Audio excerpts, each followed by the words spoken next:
Hello students, welcome to HK Classes YouTube channel. I hope all of you are doing well. In this class, I have come up with one important concept, that is the concept of equivalent weight. So before I start this, students, please watch this class completely, like it. At the same time, please refer this to your friend learners so that they can also get benefit of this particular class. So as I told just now, the topic is the concept of the equivalent weight. So this is one of the important concept as far as physical chemistry is concerned. By learning this, you can do many questions as far as the chemical calculations or stoichiometric calculations. All these you can do efficiently when you are perfect this concept of the equivalent weight. So first of all, what is the equivalent weight? So let us I'll try to explain what basically the equivalent weight or equivalent mass means to say. The equivalent mass is nothing but it is number of parts by mass of the substance that exactly combines with 8 parts by mass of the oxygen or 1 parts by mass of the hydrogen or 35.5 parts by mass of the chlorine. This is called as the equivalent mass or equivalent weight. So let me write this. What is the equivalent weight or equivalent mass? It is number of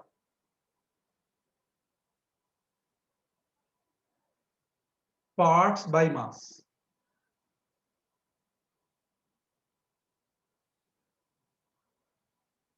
Of substance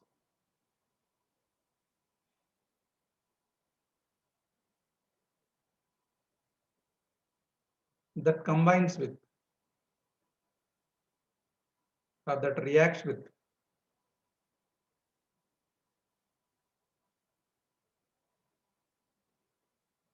8 parts by mass of oxygen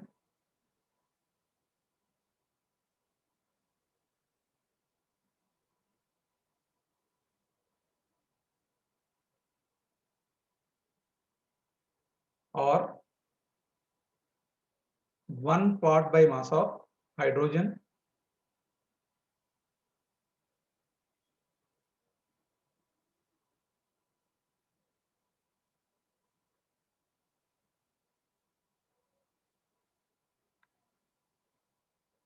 or 35.5 parts by mass of the chlorine.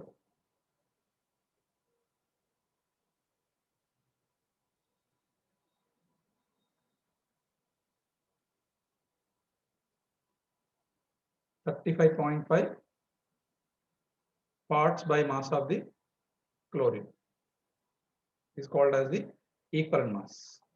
That is by mass of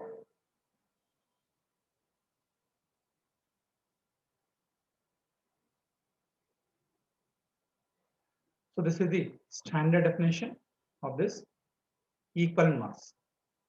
It is the number of parts by mass of the substance that reacts or combines with 8 parts by mass of the oxygen or 1 part by mass of the hydrogen or 35.5 parts by mass of the chlorine is called as the equivalent mass of the substance.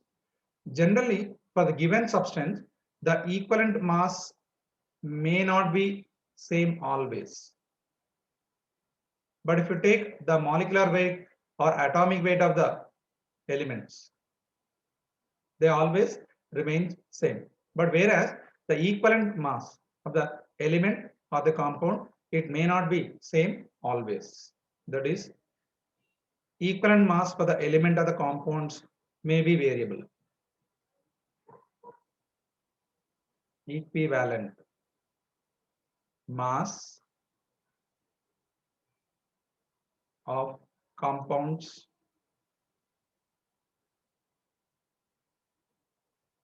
or elements may vary. That means they may not be the constant always. It will vary. But whereas molecular weight will remain constant. Okay. So because of this reason, in order to understand or in order to calculate the equivalent mass of the elements or the compounds, okay, we have classified the substances into different categories.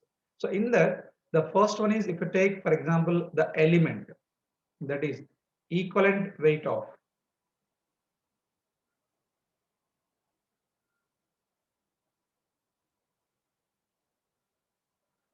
elements. So basically for any element, the equivalent weight is nothing but divide the atomic weight or gram atomic weight of the element with its valency, the common valency. So in general, if I write the equivalent weight of the element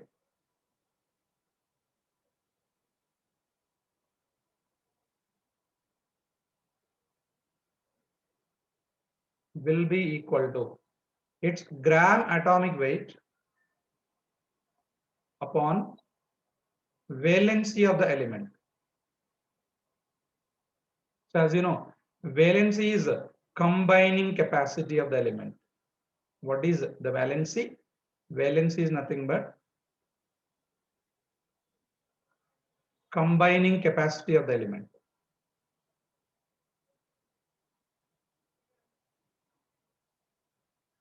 Combining capacity.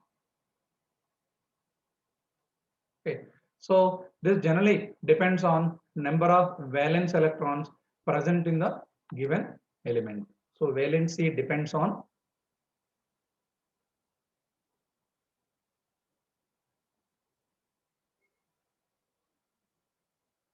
number of valence electrons.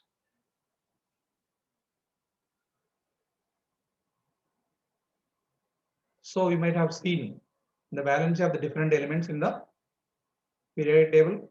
There is a trend of the combining capacity of the elements that you might have already seen that. Now, if we take few examples, for example, students, let me take the equivalent mass of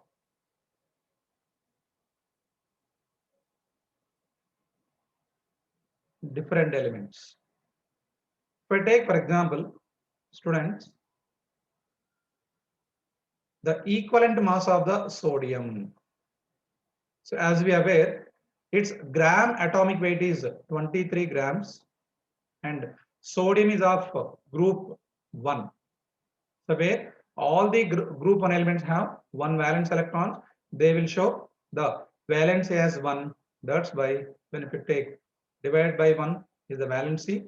So it will be 23 grams. Okay. The same time, if I take, for example, magnesium. So as you know, in the case of the magnesium, it is a second group element which have two valence electrons and its valence will be equal to 2 because we know that it will form Mg2 plus ions by losing the 2 electrons. So combining capacity of that magnesium will be 2. Its gram atomic weight is actually 24 grams divided by valency 2. Therefore, it will be 12 grams. Similarly, if you take aluminum, for example, the equivalent weight of the aluminum is equal to its gram atomic weight is 27 and it is a 13th group element. It have 3 valence electrons, so it will show the common valency as 3. Therefore, the equivalent mass of the aluminum is equal to 9 grams. So likewise, we can calculate equivalent mass of the respective element. Once you know the valency of the element.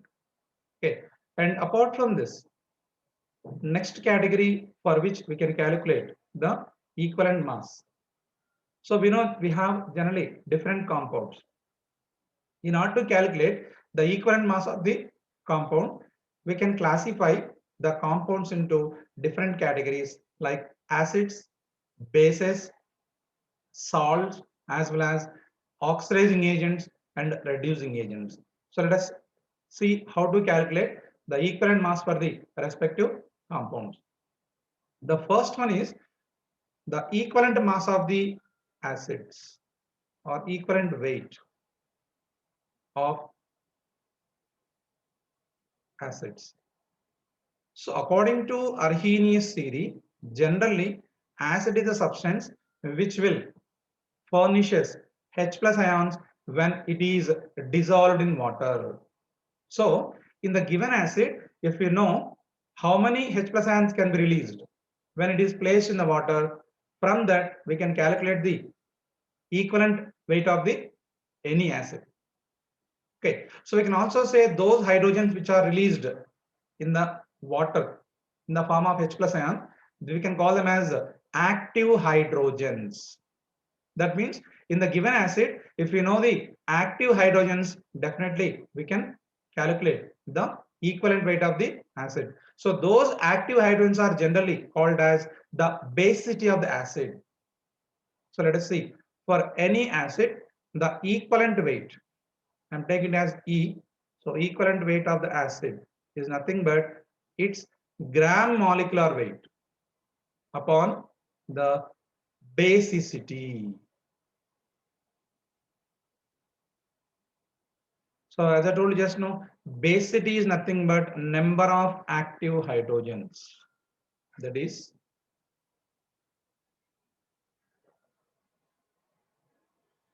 basicity. It is number of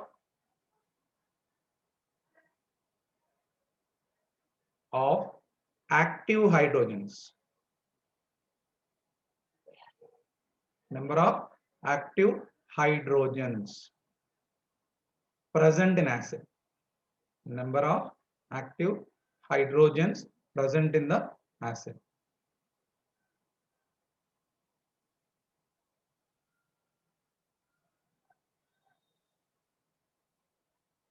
So how to understand the number of active hydrogens? Suppose students here, if I take HCl, for example, as you know, if I place this HCl in water, we will get H plus and Cl minus ions. Among hydrogen and chlorine, we know chlorine is more electronegative atom. That means here the point is that the hydrogen which is directly attached to more electronegative atom, we can say it is active hydrogens. So most of the acids, if we come across hydrogen which is directly attached to the more electronegative atoms like fluorine, oxygen, chlorine, etc. So these we can say the active hydrogens. But most of the acids, if we come across, okay, where the hydrogen is directly attached to the oxygen atom, most of the cases. Okay, so that can be easily ionized because the bond present between hydrogen atom and more electronegative atom will be polar bond. So that when we place these kind of the substances or acids in water, definitely the polar bond will furnish the corresponding H plus ions. That only we call it as the active hydrogens or basicity of the acid. If you take, for example, students, I'm taking here sulfuric acid, H2SO4. If I place sulfuric acid in water, if I place sulfuric acid in water, we know we will get 2 moles of H plus ions as well as sulfate ion. Because as you know, water is a polar solvent. Now, this sulfuric acid is furnishing 2 H plus ions. That's why we can say basicity of the sulfuric acid is 2. Not only this, if I take the nitric acid, So when I play this in water, this will furnish H plus as well as nitrate ion, NO3 minus. So likewise, we can understand what are the number of H plus ions or number of moles of H plus ions that are furnished by the given acid will be called as the basicity of the acid. So once you know the basicity of the acid, in such a case, we can calculate the equivalent weight of the acid. And we have few acids. For example, phosphoric acid, H3PO4. So in this H3PO4 students, here we have three hydrogens. So we can write the structure of this like this, H3PO4. So here you can see this in this particular acid. There are three OH groups, 1, 2, 3. So these three OH groups where hydrogen is directly attached to the more electronegative atom. So when I place this in water, definitely it will furnish 3 moles of H plus ions. That is the reason in this H3PO4 we can take basicity directly as 3. Let me take one more example, that is H3PO3. It is also one of the oxo acids of acid of the phosphorus. If you see this molecule, we have three hydrogens. That means by seeing the formula itself, we can say or we can understand that basicity is 3. But in reality, the basicity of this acid is not equal to 3. The reason is we can understand it from its structure. That is,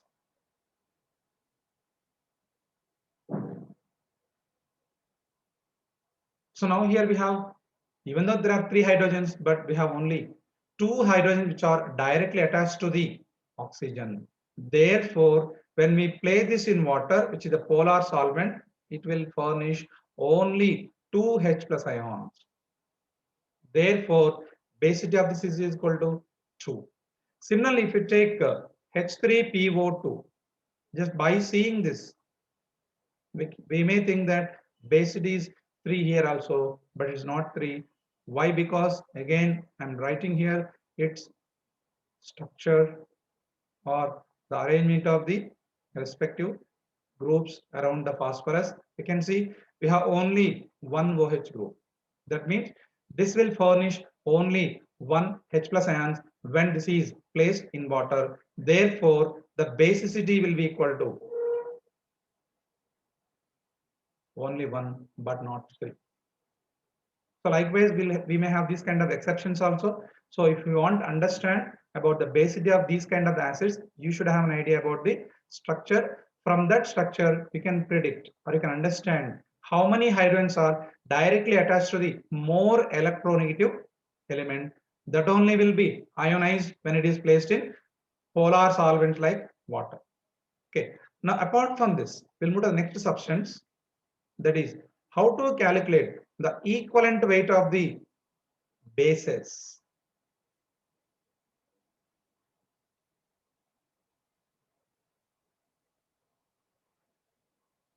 So as we know that according to again Arrhenius theory, so what is a base? Base is a substance that will furnish OH minus ions in water. That means bases will have replaceable OH groups. The number of OH minus ions that are produced by the base, we generally call it as acidity of the base. So once you know that, you can calculate the equivalent weight of the base.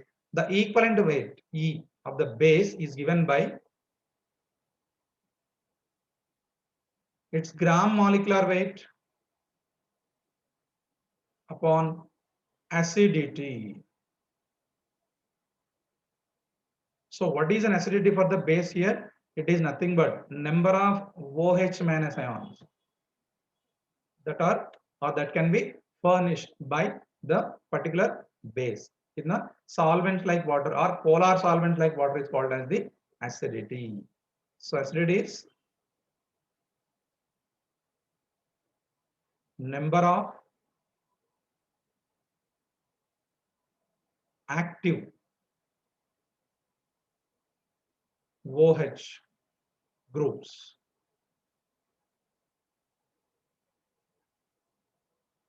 present in the base.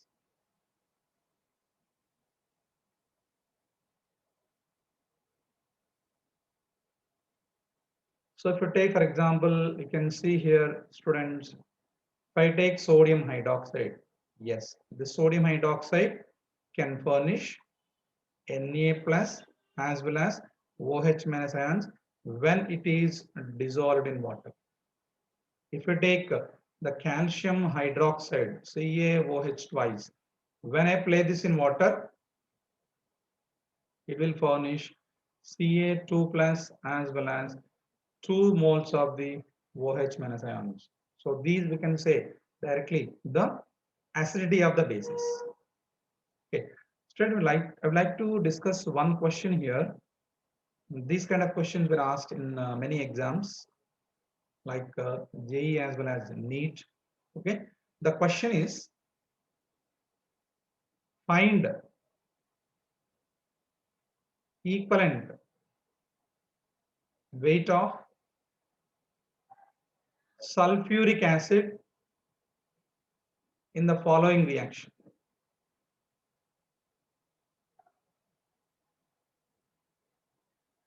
The following reaction. So let me write the reaction which is given as sulfuric acid, which is H2SO4, as you know. This is reacting with the base, that is sodium hydroxide, to give sodium hydrogen sulfate as well as water. So this is a reaction given. The question is that calculate the equivalent weight of the sulfuric acid. So in general, as per the previous discussion, for the calculation of the equivalent weight of the acid, I have told you it's gram molecular weight by basicity of the acid. Okay, but here we cannot use the same formula as it is directly like molecular weight by 2. We cannot use this. The reason is that if we take the sulfuric acid in the reactant side, we can see there are 2 replaceable hydrogens.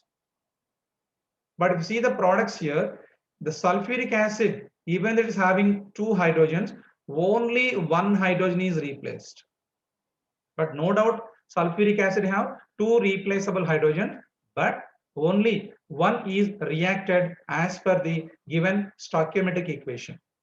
Therefore, even though the basicity is equal to 2, since only 1 hydrogen is replaced, then the basicity we need to take only as 1, but not as equal to 2. That means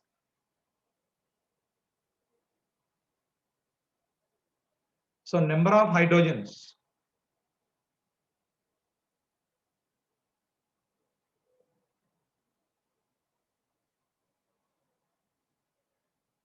reacted or replaced in sulfuric acid is equal to only 1. Therefore, the basicity is equal to only 1. So from this, the equivalent mass of the sulfuric acid, H2SO4, if I take molecular weight as m divided by 1. Otherwise, as we know, molecular weight is 98 divided by 1. This will be 98 grams is the answer. Suppose if they gave the reaction like this, for example, students, instead of the above reaction, if the reaction is given like this, that is H2SO4 is combining with 2 moles of the sodium hydroxide to give sodium sulfate, and also 2 moles of the water we will get. As you know, this is a acid base neutralization reaction. So in this, as per this reaction, which take sulfuric acid, it is having 2 replaceable hydrogens. Take the salt here, or there is no hydrogens at all here. That means both the hydrogens are reacted. Therefore, in this case, basicity of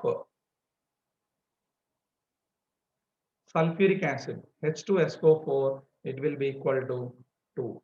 So from this we can say the equivalent mass of the sulfuric acid, which is, take the molecular weight as m divided by 2, or 98 by 2, will get as 49.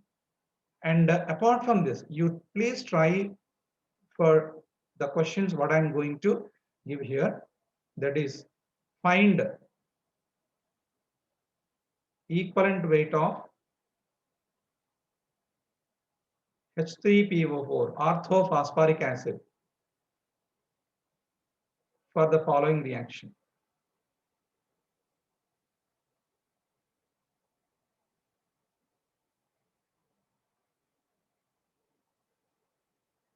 So first equation is, or first reaction is,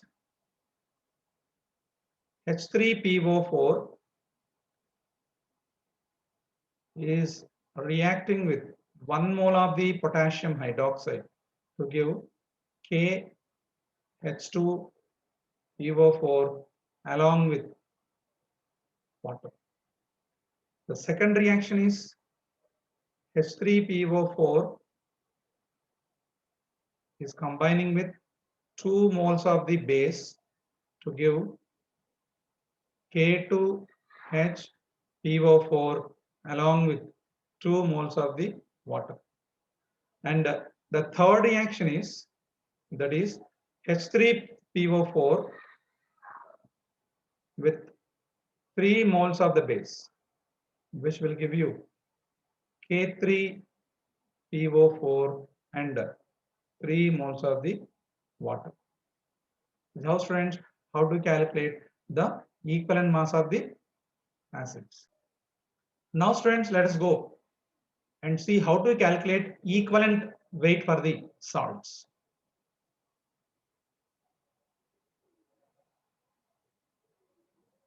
The equivalent weight for salts. So in order to understand this, students, we should have an idea what are the ions present in the salt. So from that, we can understand what is the charge that is present on the respective cations as well as anions. So once you know that, you can calculate the equivalent weight of the salt. The equivalent weight of the salt is generally given by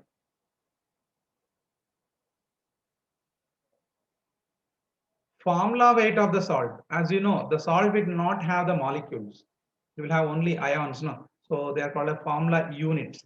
That is the reason we should take the formula weight for the salts upon take the magnitude of the charge.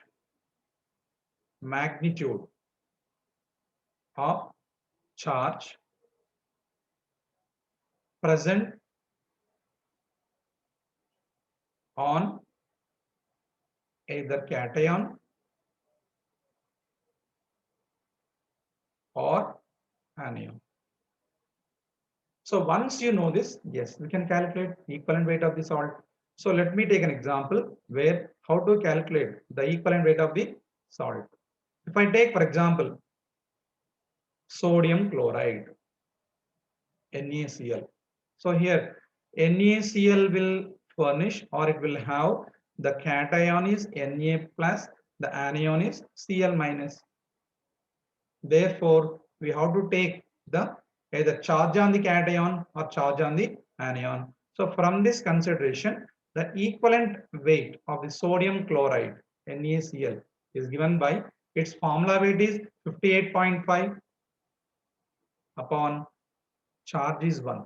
We should take only either charge on the cation or the magnitude of charge on the anion. Don't take the both. So the final answer will be 58.5 grams. So let me take few more examples to understand the calculation of equivalent mass of the salts. For example, if I take calcium carbonate, CaCO3. So here, as we know, calcium carbonate can furnish Ca2 plus ions as well as CO3 minus 2 ions. So the charge magnitude will be equal to 2.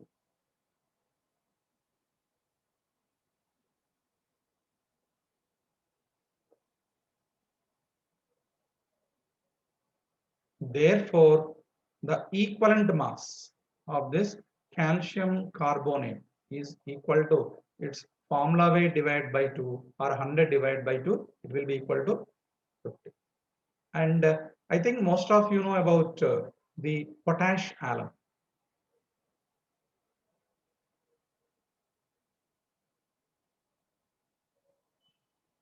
which is K2SO4, Al2SO4 taken thrice 24 H2O. So this is a double salt actually. It will be having two salts. One is potassium sulfate, second is aluminum sulfate, and it have 24 moles of water of crystallization. Now let us try to understand what is the value of magnitude of the charge as well as the present on the cation as well as the anion. Will try to understand. If you take here, if you split this, I told you just now it is a double salt. The first salt is K2SO4, so which will furnish actually 2 moles of K plus ions and 1 mole of the sulfate ion. And take aluminum sulfate, that is Al2SO4 taken thrice. So which will furnish 2 moles of the aluminum ions and 3 moles of the sulfate ions.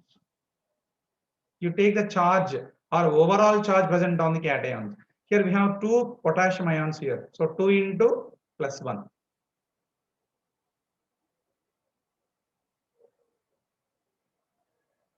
Net total charge on cations is equal to 2 into plus 1. Okay. And coming to aluminum, we have 2 aluminum ions, 2 into plus 3. That will be 2 plus 6. That will be equal to 8. That means in this particular example, if we want the equivalent mass of the potash alum, so its equivalent mass will be equal to its formula weight divided by 8 is the answer. So this is how we can calculate the equivalent masses for the salts. So I hope all of you are getting, students, and please do watch total video, total lecture. Please like it and also share this to your friends, learners. Okay, and let us proceed further, students. Let us try to understand how to calculate the equivalent mass of the reducing agent and oxidizing agent. That is, first one is equivalent weight of oxidizing agent. So first of all, what is an oxidizing agent? The substance which is responsible for the oxidation reaction. And remember, oxidizing agent always undergoes reduction in the reaction. That is, an oxidizing agent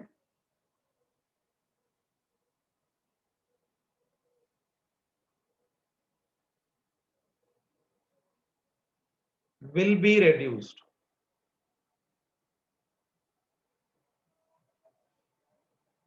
in the reaction.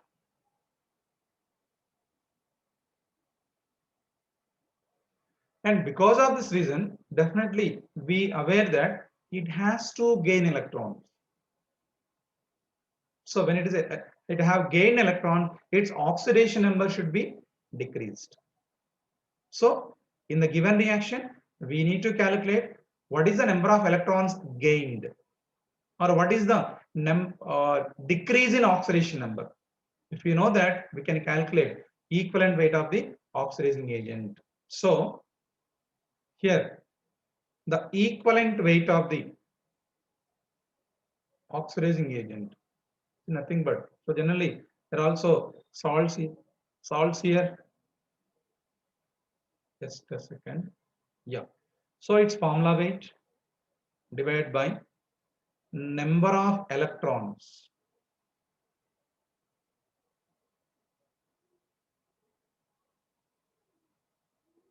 gained or decrease in oxidation state. Oxidation number per molecule. Decrease in oxidation number per molecule, that we need to calculate. Once you know this, yes, you can solve it. Okay. So let us solve some questions here only for this oxidizing agent, students. That is example number 1.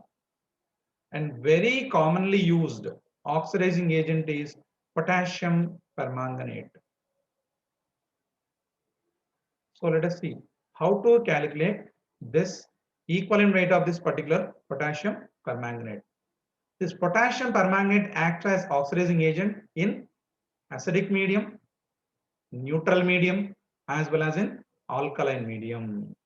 Okay, so whether it is acidic medium or neutral medium or in alkaline medium, you should have an idea what is the decrease in oxidation number of the manganese. Because in the case of potassium permanganate, the oxidation number of manganese is +7, as we are aware. Now let us try to understand about the same. Suppose here, if it is acting as oxidizing agent in acidic medium,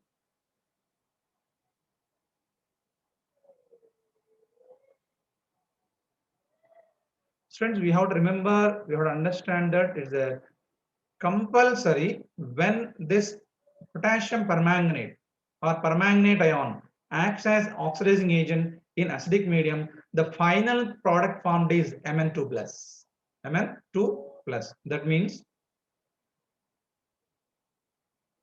MnO4 minus finally changes to Mn2 plus.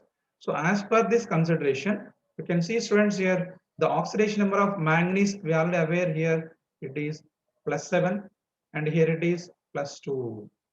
That means what is the change in oxidation number per molecule here? It is 7 minus 2 is equal to 4. Change in oxidation number per molecule of reactant is equal to 7 minus 2, that is 5.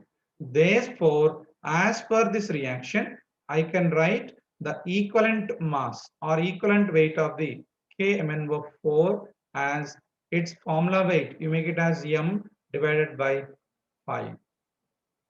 This is the way how we can calculate the equivalent mass of this potassium permanganate when this acts as oxidizing agent in acidic medium. Okay, students. Next, let us see how to calculate, or let us observe what happens. The same is acting as oxidizing agent in strong alkaline medium. In strong alkaline medium.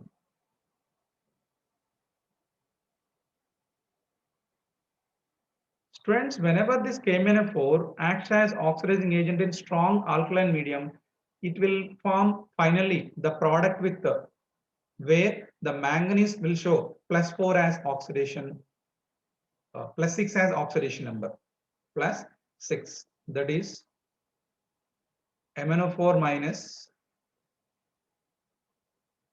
changes to MnO4 minus 2, where the oxidation number of manganese initially, as we know, +7, here it is +6.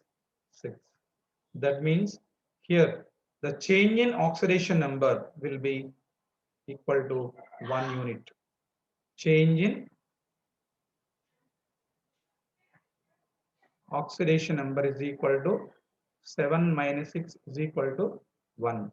Therefore, equivalent mass of the MnO4 minus is equal to its formula weight divided by 1.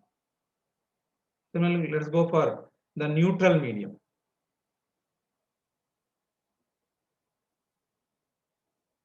Third one or C in neutral medium.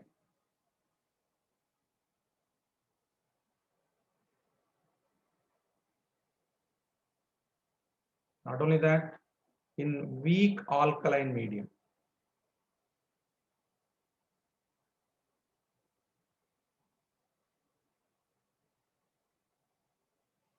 So in this case, manganese finally changes to +4, where the reaction is MnO4 minus changes to manganese in +4 oxidation number. That means you can see initially it is in +7, finally have changed to +4. Therefore, the change in oxidation number will be equal to 3 units.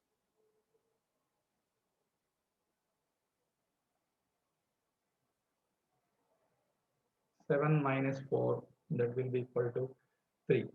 Therefore, in this case, equivalent mass of the potassium permanganate will be equal to its formula weight is M divided by 3. This is about the potassium permanganate. Now let us go for another or one more oxidizing agent, that is potassium dichromate, K2Cr2O7.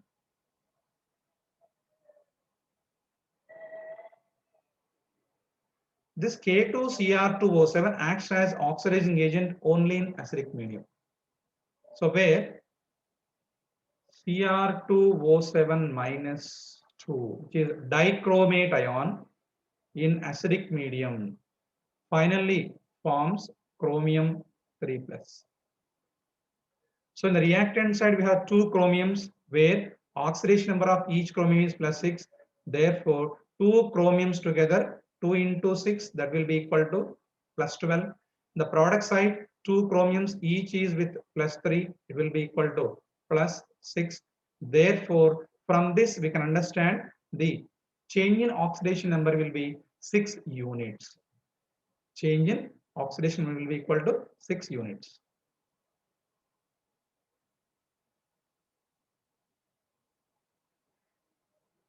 Therefore, from this we can conclude the equivalent mass of K2Cr2O7 will be equal to its formula weight M divided by 6.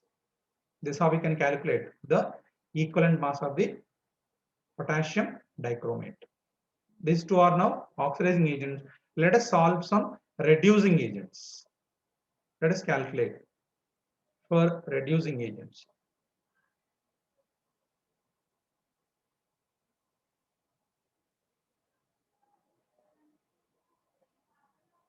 So basically, what is a reducing agent? So here the reducing agent is responsible for the reduction, or in the reaction, the reducing agent will be oxidized in the reaction. That is, a reducing agent will oxidize in reaction. So let us take some examples here, try to understand the same thing, how to calculate the equivalent weight of the reducing agent. And the very common formula used here, it is equivalent weight of a reducing agent is equal to its formula weight upon number of electrons lost or increase in oxidation number. That is number of electrons lost or increase in oxidation number per molecule.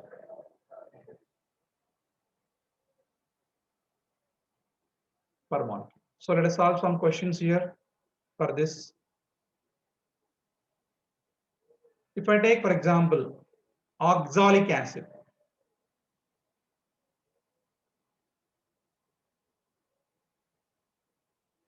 which is H2C2O4. So where oxidation number of carbon is +3. So in oxalic acid, when it acts as the reducing agent here, students, the oxalate ion C2O4 minus 2 changes to carbon dioxide with 2 moles of the electrons. You can see here number of electrons released or lost will be equal to 2. Therefore, equivalent mass of the oxalic acid will be equal to its formula weight divided by 2. Or if you take ferrous oxalate, FeC2O4. This ferrous oxalate actually it will furnish ferrous ions as well as oxalate ions. That is FeC2O4 will furnish Fe2 plus ions, C2O4 minus 2 ions. If this acts as a reducing agent, students, be aware that iron can change or it can increase its oxidation number from +2 to +3. In this case also, just we discussed already, it will give 2 moles of the carbon dioxide. In the first case, 1 mole of electron is released, and in the second case, 2 moles of electrons are released. Therefore, total number of electrons released from this ferrous oxalate will be equal to 3. So, from this equivalent mass of this ferrous oxalate FeC2O4 will be equal to its molecular weight divided by 3. This is how we can calculate the equivalent mass of the oxidizing agent as well as the reducing agent. Students, I hope all of you understood this, and please see complete lecture as well as subscribe the same thing, like the same thing. Please share this to your friend learners. Thank you.